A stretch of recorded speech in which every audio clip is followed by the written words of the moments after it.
નમસ્કાર, આપ જોઈ રહ્યા છો ન્યૂઝ 18 ગુજરાતી। આપની સાથે હું છું પ્રીતિ તિવારી। સમાચારની શરૂઆત આગળ વાત કરીએ। ભારતીય શેર બજારમાં આજે પણ કડાકો નોંધાયો। સેન્સેક્સમાં 600 પોઈન્ટથી વધુનો ઘટાડો, બેંક નિફ્ટીમાં 800 થી વધુ પોઈન્ટનો ઘટાડો થયો છે, તો નિફ્ટી મિડ કેપ કે જેમાં 1000 થી પણ વધુ પોઈન્ટનો કડાકો નોંધાયો છે। છેલ્લા 2 દિવસથી આ પ્રકારની પરિસ્થિતિ 2 દિવસથી સતત ઘટાડો નોંધાઈ રહ્યો છે। શેર બજારમાં આ કડાકો 2 દિવસથી યથાવત।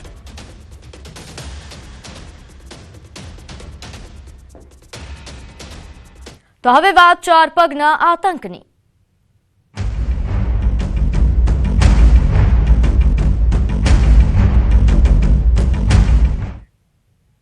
અમરેલીના ઢુંડિયા પીપળિયા ગામમાં શ્વાનનો આતંક યથાવત છે। હડકા શ્વાને વધુ કેટલાક લોકો પર હુમલો કર્યો છે। અત્યાર સુધીમાં 12 થી 13 લોકોને શ્વાને બચકા ભર્યા છે। વડિયાના ઢુંડિયા પીપળિયા ગામે હડકા શ્વાનથી લોકોમાં ફફડાટ ફેલાયો। વહેલી સવારે હડકા શ્વાને લોકોને બચકા ભરતા નાસભાગ મચી ગઈ। ગામના લોકોમાં હાલ ફફડાટ ફેલાયો છે। જો કે બીજી તરફ તંત્રની કામગીરી પર પણ સવાલો ઉઠી રહ્યા છે। નોંધનીય છે કે અહીં છેલ્લા ઘણા સમયથી આ હડકા શ્વાનનો આતંક યથાવત છે। અત્યાર સુધીમાં 12 થી 13 લોકો આ હડકા શ્વાનનો શિકાર બની ચૂક્યા છે। શ્વાનનો આતંક હોવા છતાં તંત્ર હજુ જાગ્યું ન હોય તેવું સ્પષ્ટ દેખાઈ રહ્યું છે, કારણ કે આ પ્રકારે શ્વાનના આતંકની ફરિયાદો છેલ્લા ઘણા સમયથી અહીં ઉઠતી આવી છે। તેમ છતાં કોઈ પણ પ્રકારની યોગ્ય કાર્યવાહી ન થતા આ પ્રકારની ઘટના બની।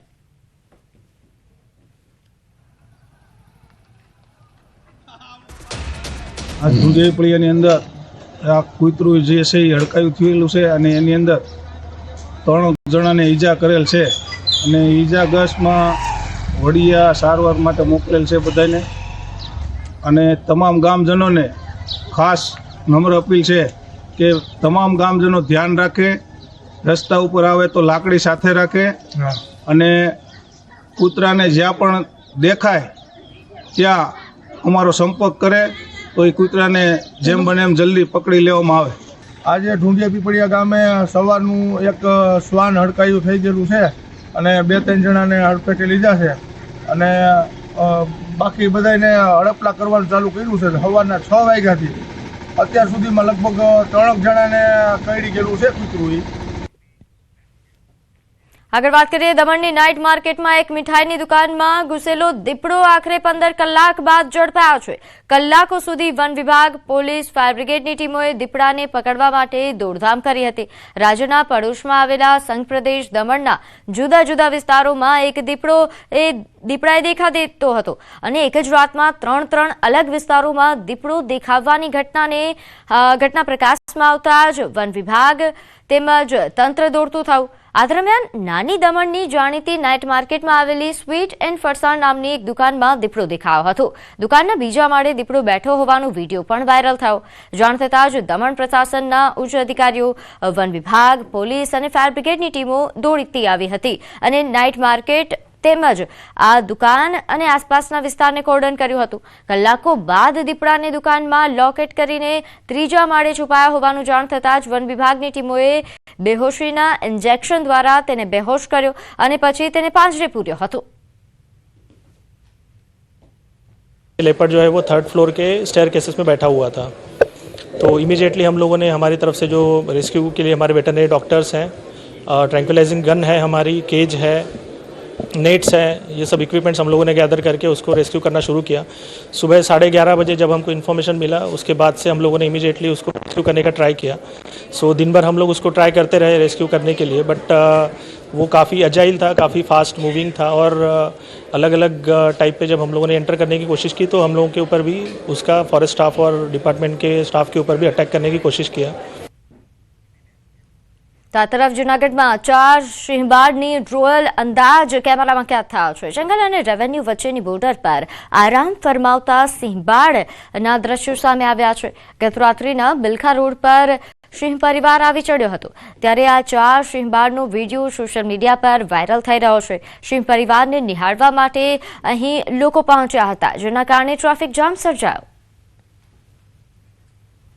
તો આ દ્રશ્યો સામે આવ્યા છે જૂનાગઢથી, જ્યાં 4 સિંહબાળ આ રીતે અહીં પારી પર આરામ ફરમાવતા નજરે પડી રહ્યા છે. આરામ ફરમાવતા સિંહબાળનો વિડીયો લોકો ઉતારવા માટે અહીં રોકાયા હતા, જેના કારણે ટ્રાફિક જામ પણ સર્જાયો હતો. તો 4 પગનો આતંક અલગ અલગ જિલ્લાઓમાંથી સામે આવી રહ્યા છે. ખાસ કરીને જો વાત કરીએ અમરેલી કે જ્યાં શ્વાનના આતંકથી લોકો પરેશાન છે, આ ઉપરાંત તમામ એવા વિસ્તારો, ખાસ કરીને દમણની વાત કરીએ જ્યાં દીપડાની દહેશત વધી રહી છે. જૂનાગઢમાં પણ આ જ પ્રકારની સમસ્યાઓ સામે આવી છે. સિંહબાળ દેખાતા સિંહના આટા ફેરા વધતા લોકોમાં ફફડાટ છે. તો ભરૂચમાં પણ આ જ પ્રકારના બનાવો સામે આવી રહ્યા છે, જ્યાં આખલાના આતંકથી તમામ લોકો, રહીશો, ખાસ કરીને વાહન ચાલકો પરેશાન છે. તો 4 પગના અલગ અલગ આતંકના દ્રશ્યો આપ જોઈ રહ્યા છો. ખાસ અમરેલી કે જ્યાં હડકાયા શ્વાનથી લોકો પરેશાન છે, અને ભરૂચ કે જ્યાં આખલાઓના કારણે વાહન ચાલકોને હાલાકી ભોગવવાનો વારો આવતો હોય છે. સાથે દીપડાનો આતંક દમણમાં દિવસે ને દિવસે વધી રહ્યો છે, જો કે તેને પાંજરે પૂરી લેવામાં આવ્યો.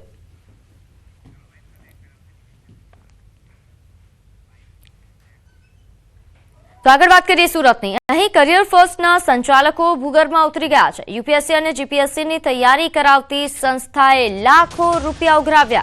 વિદ્યાર્થીઓ પાસેથી 2 વર્ષ પેટે 1 લાખથી વધુની રકમ ઉઘરાવ્યાનો આક્ષેપ છે. સંસ્થાની ફેકલ્ટીમાં અભ્યાસ રાતોરાત બંધ કરી દેવામાં આવ્યો.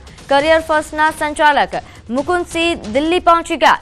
દિલ્હી બેઠેલા સંચાલકોએ વિદ્યાર્થીઓના ફોન ઉપાડવાનું પણ બંધ કરી દીધું. આઈએએસ અને આઈપીએસ બનવાના સપના જોતા વિદ્યાર્થીઓએ અલથાણા પોલીસ મથકમાં રજૂઆત કરી છે. પોલીસને અરજી આપી ન્યાયની માંગ કરવામાં આવી.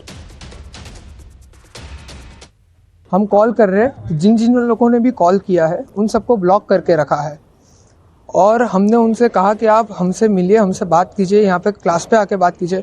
तो वो हमको बोल रहे कि हम आएंगे, लेकिन जब आते हैं तो ऐसा बोलते हैं फैकल्टी में कि किसी को बताना मत कि हम आ रहे हैं. फ़ोन कर रहे हैं लेकिन उनका कोई रिप्लाई नहीं आ रहा है, और मैसेज पे बात करे जा रहे हैं, और बात बस खींचते जा रहे हैं, उसका कोई सॉल्यूशन नहीं दे रहे. हम उनको सब क्वेश्चन कर रहे हैं, फिर भी रिफंड की तो बात कर ही नहीं रहे. तो मैं यही चाहता हूँ कि मैंने तो 2025 में जून या जुलाई में चालू किया था. उन्होंने ओनरशिप लिया, उसके बाद से उन्होंने क्लासेस अच्छे से कंडक्ट नहीं किए, और पूरा का पूरा फैकल्टी चेंज कर दिया. हमारी जो ओल्ड फैकल्टी थी वो लोग भी प्रॉब्लम में है, बिकॉज उनका पेमेंट क्लियर नहीं हुआ है. और अभी हम लोग उनसे सोल्यूशन मांग रहे हैं. उनको बुलाया, वो दिल्ली में रहते हैं, उनको बुलाया, और उसके बाद भी उन्होंने 3 दिन हो गए, हमने पुलिस कंप्लेंट किया, उसके बाद भी कुछ रिवर्ट बैक नहीं कर रहा है. And he is completely missing right now. तो वो 2 साल का फीस सब रिफंड कर दे, जितना हमने दिया सब रिफंड कर दे, क्योंकि बिल्कुल पढ़ाई नहीं हुई है. 3 महीने से हम सिर्फ प्रोटेस्ट कर रहे हैं. અજાણ્યા વાહન ચાલક પાસેથી લિફ્ટ લેવી કેટલી જોખમી બની શકે છે તેનું ઉદાહરણ બોટાદથી સામે આવ્યું. રણપુર તાલુકામાં ગત 20 જાન્યુઆરીના બપોરે ઉમરાળા ગામ નજીક બોડી ગામથી આવી રહેલા અમુબેન મકવાણાને એક અજાણ્યા બાઇક ચાલકે લિફ્ટ આપી અને ઉમરાળા ગામની હદમાં પહોંચતા જ બાઇકને બાવળના કાંટામાં લઈ ગયો અને વૃદ્ધાના બંને કાનમાંથી સોનાની બુટ્ટીઓ ખેંચી લૂંટ ચલાવી ફરાર થયો હતો. આ ઘટનામાં અમુબેન મકવાણાના બંને કાનમાં ગંભીર ઇજાઓ પહોંચી હતી અને તેઓ થોડા સમય માટે બેભાન પણ થઈ ગયા. બૂમો સાંભળીને આસપાસના લોકો દોડી આવ્યા અને તેમને તાત્કાલિક હોસ્પિટલ ખસેડવામાં આવ્યા. તે બાદ સ્વસ્થ થતા રાણપુર પોલીસમાં ફરિયાદ નોંધાઈ છે. જ્યારે ઘટના સ્થળથી થોડે આગળ ઘરમાં લગાવેલા સીસીટીવી કેમેરામાં આરોપી બાઇક ચાલક દેખાઈ આવતા પોલીસે ફૂટેજના આધારે વધુ તપાસ હાથ ધરી. આ વાંકળી આવીને પાદરી ક્યારમાં ઉતારી દીધી. ને પછી ક્યાં આંસકો માર્યો? શું કર્યું? આંસકો પાદરો માર્યો, ગાડી ઠાવડું આવ્યું એમ કીધું મને. ત્યાં ઉતરી જવા માંડી, હું ઉતરી ગઈ, પાદરીને ઝડપ મારીને વી ગયો 2 બાજુ. પછી મને ધક્કો માર્યો તો હું પડી ગઈ. પછી ઘણી વાર દોડી પણ ના થયો. ગાડી નંબર કઈ યાદ કરો? ના એવું યાદ નહીં. પછી મને ચક્કર આવી ગયા, પછી હું પડી ગઈ નાકના વાંકળી. પછી તમને કોને કીધું ખ્યાલ આવ્યો? કોઈ નહીં. પછી મારા હાથે ઉભી થઈને ડાડું નાખવા માંડી. પછી સડક પર બે બધા ભેગા થઈ ગયા. તો સુરતમાં તડકેશ્વર ગામે નિર્માણાધીન પાણીની ટાંકી જમીનદોસ્તનો મામલો કે જ્યાં જિલ્લા કોંગ્રેસ પ્રમુખ આનંદ ચૌધરી ઘટના સ્થળની તેમણે મુલાકાત લીધી. કોન્ટ્રાક્ટરની કામગીરી પર સવાલો ઉઠાવ્યા. હલકી ગુણવત્તાનું મટીરિયલ વપરાયા હોવાનો આક્ષેપ કર્યો. અહીં સીબીઆઈ તપાસની પણ માંગણી કરી છે તેમણે. બીજી તરફ પૂર્વ મંત્રી અને માંડવીના ધારાસભ્ય કુંવરજી હળપતિએ પણ આ મામલે પ્રતિક્રિયા આપી અને કહ્યું કે કોન્ટ્રાક્ટર દ્વારા યોગ્ય રીતે કામ કર્યું નહીં હોય તો તપાસમાં જાણવા મળ્યું છે. આ ઉપરાંત આ મામલે જે કોઈ પણ જવાબદાર હશે તેના પર કાર્યવાહી કરવાની તેમણે ખાતરી આપી. કામ કરનાર એજન્સીને પણ બ્લેક લિસ્ટ કરીશું.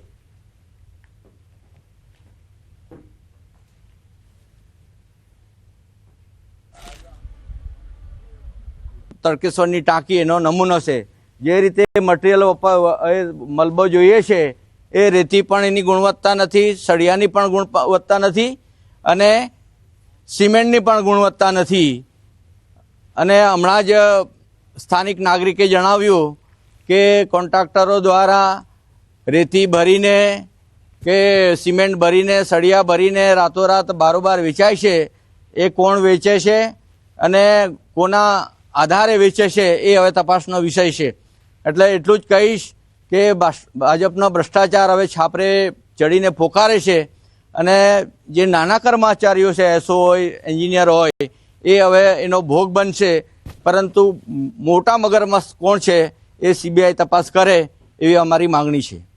મને પણ ખબર પડી છે કે કોન્ટ્રાક્ટરે બરાબર ક્વોલિટીવાળું કામ કર્યું નહોતું અને ગુજરાત સરકારમાં ઉચ્ચ લેવલે પણ મેં ફરિયાદ કરી દીધી છે. આગામી દિવસમાં અધિકારી હશે તે અધિકારીઓને પણ છોડવામાં નહીં આવશે અને આ જે એજન્સી છે એ એજન્સીને પણ અમે બ્લેકલિસ્ટ કરીને એને બ્લેકલિસ્ટમાં મૂકી દઈશું.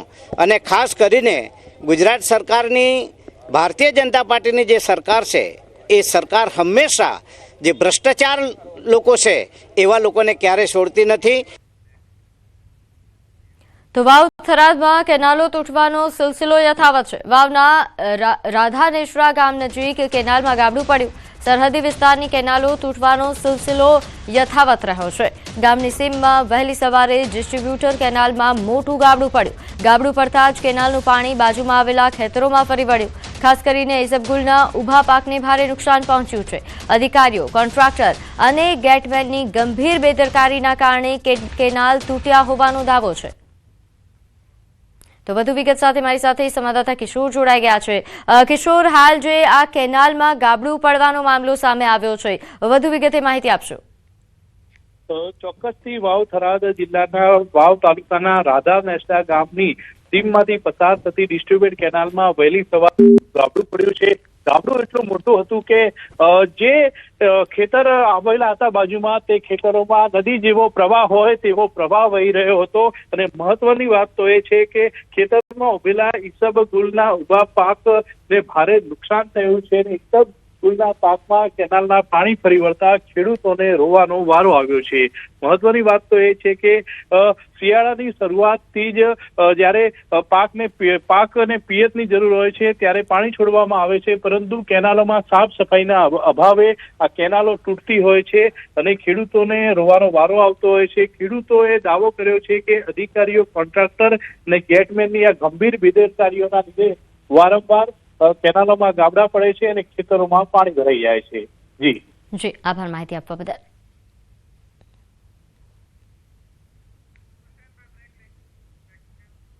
હાલ સમય થયો છે એક નાનકડા વિરામનો.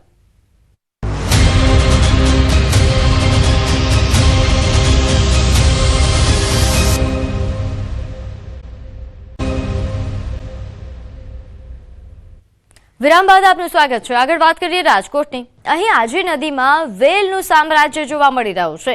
વેલ કાઢવાનું મશીન કેટલાક દિવસથી બંધ છે.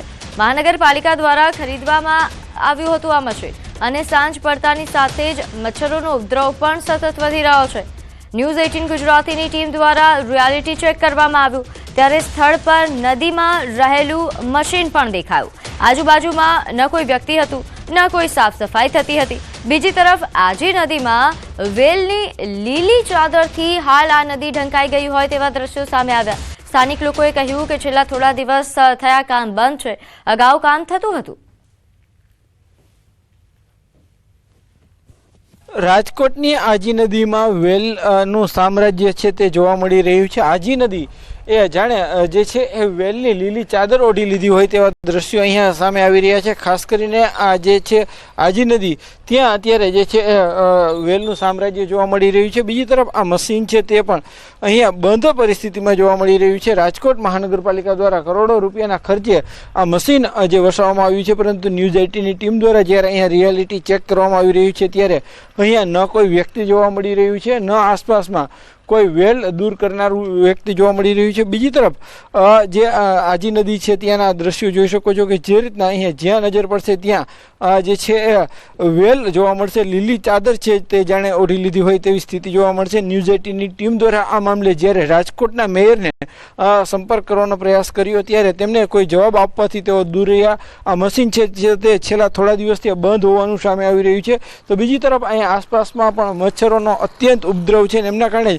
અનેક લોકો છે તે હેરાન પરેશાન થતા જોવા મળી રહ્યા છે. ખાસ કરીને રાજકોટનું જે બેડી સહિતના જે ગ્રામ્ય વિસ્તારો છે ત્યાં લોકો છે તે ત્રાહિમામ છે. તો બીજી તરફ અહીંયા આસપાસમાં પણ અનેક કારખાનાઓ આવેલા છે, તે પણ લોકોનું કહેવું છે કે સાંજ પડતાની સાથે જ તેઓએ કારખાના બંધ કરી અને ઘરે જતું રહેવું પડે તેવી ફરજ પડી રહી છે, કેમ કે વેલના કારણે મચ્છરોનો ઉપદ્રવ અત્યંત છે. બીજી તરફ વેલ કાઢવાની જે કામગીરી યુદ્ધના ધોરણે થવી જોઈએ તે અત્યારે સદંતર હાલની પરિસ્થિતિમાં બંધ હોય તેવું સામે આવી રહ્યું છે. હાર્દિક જોશી, ન્યૂઝ 18 ગુજરાતી, રાજકોટ. નાયબ મુખ્યમંત્રી હર્ષ સંઘવી સ્વિટ્ઝરલેન્ડના દાવોસના પ્રવાસે છે, ત્યારે તેમણે દાવોસના પ્રવાસ દરમિયાન અનેક દિગ્ગજ ઉદ્યોગપતિ ખેલાડીઓ સાથે મુલાકાત કરી. હર્ષ સંઘવીએ કહ્યું કે વિવિધ ક્ષેત્રોના મોટા ખેલાડીઓ સાથે મુલાકાત બિઝનેસમાં કન્વર્ટ થશે તેવું મારું માનવું છે. વધુમાં કહ્યું કે અમે અહીંથી નવું શીખીને જઈશું, તેનાથી રાજ્યના યુવાનોને મોટો ફાયદો થશે.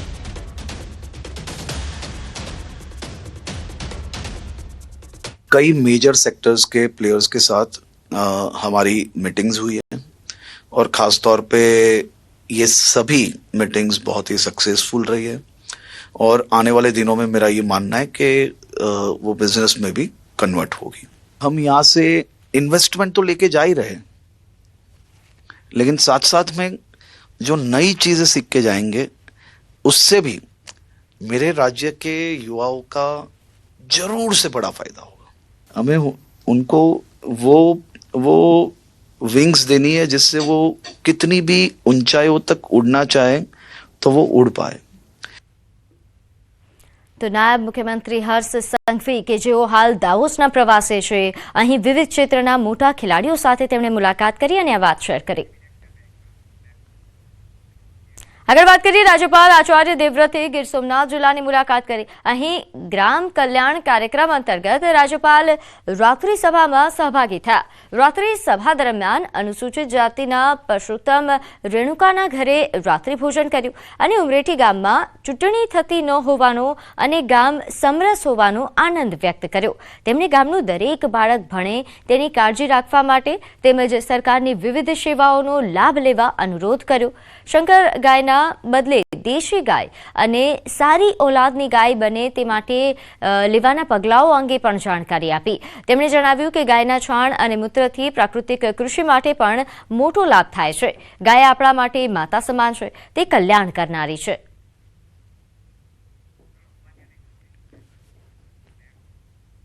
તો સમાચારોમાં હાલ બસ આટલું જ. આપ જોતા રહો ન્યૂઝ 18 ગુજરાતી. નમસ્કાર.